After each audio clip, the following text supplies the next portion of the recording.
Halloween party, we were only 14. Thought you had a guy, but you were only talking. We played a game, then again, forget the name, but the man we kissed. Darling Ling, ngayon ay Mrs. Perez na. Finally, dumating na tayo sa araw na matagal na pangarap lang natin. Sino bang mag-aakala na sa ospital pa tayo magtatagpo? Now here in your arms and my heart has found a home. And we've come so far, but there's still so far to go. Oh, we walked the line, we found our balance. After all this time, we Hi, darling. Finally, we are now together forever. Literally. You know, my journey to finding true love was not easy. Maraming pinagdaan ng heartbreaks and disappointments. Sa mga bawat sadyang pagsabay ko sa iyo pauwi at pagantay minsan sa chapel ay nauwi sa I do. Pero ganun pala talaga ang destiny. Hanapin ka niya kahit saan.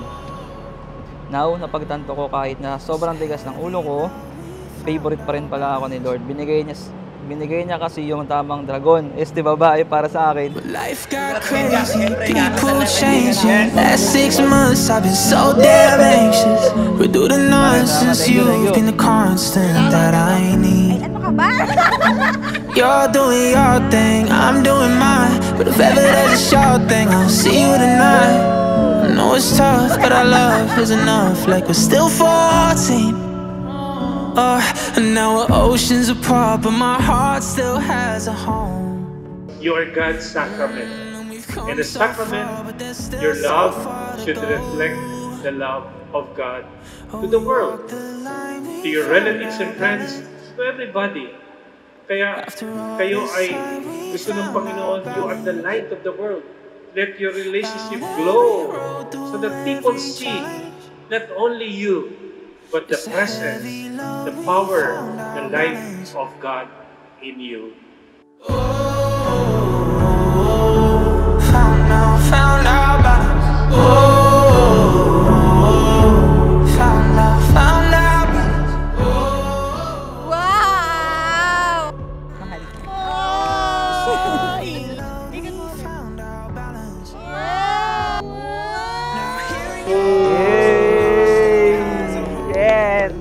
Hi darling, kinakabahan ka na ba? Just relax. Konti na lang. We will be Mr. and Mrs. Perez na. Excited to see you later. Darling, I love you. Yo!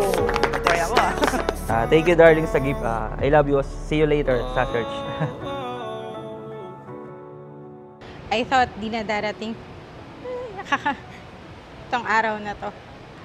The day that I'd be marrying my forever love. That's why I thank God kasi binigay ka niya sa akin. I know, hindi ko laging sinasabi to. I want to thank you, darling, for everything. Na-appreciate ko lahat ng ginagawa mo para sa akin.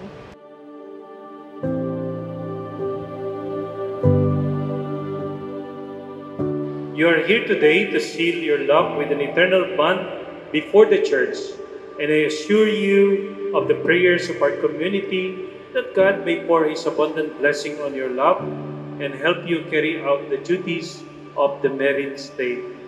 Salamat sa pagpapahalaga at pagmamahal at pag-aalaga. Salamat kasi hinayaan mo akong maging bahagi ng buhay mo.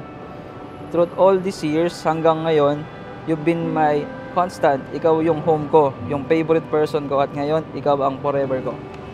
Thank you for not giving up on me, lalo na nung nag-uumpisa pa lang tayo. Hirap na hirap ako magtiwala, pero hindi ka umalis sa tabi ko. Thank you for loving me, even when I'm at my worst.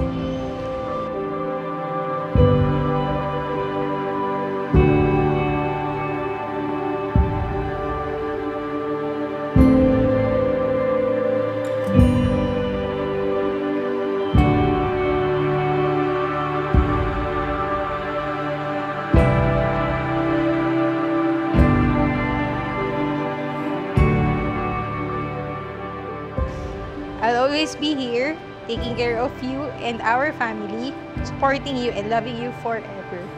I'm so excited to grow old and spend the rest of my life with you, my darling. I love you so much.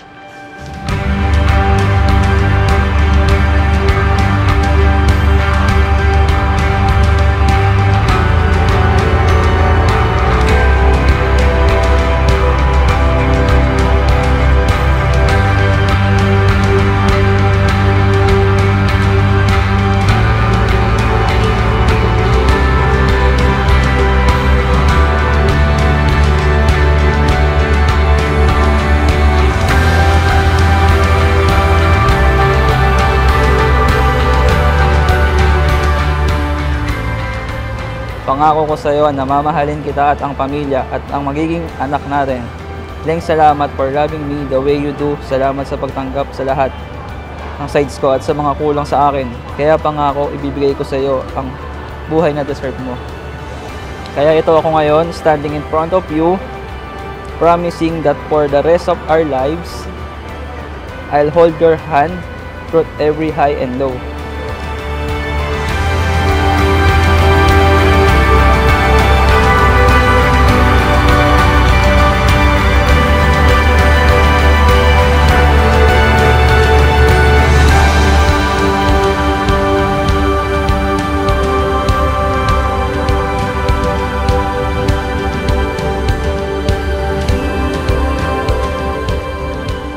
After this Mass, when you come to your parents to pay your respect to them, look at them at their eyes.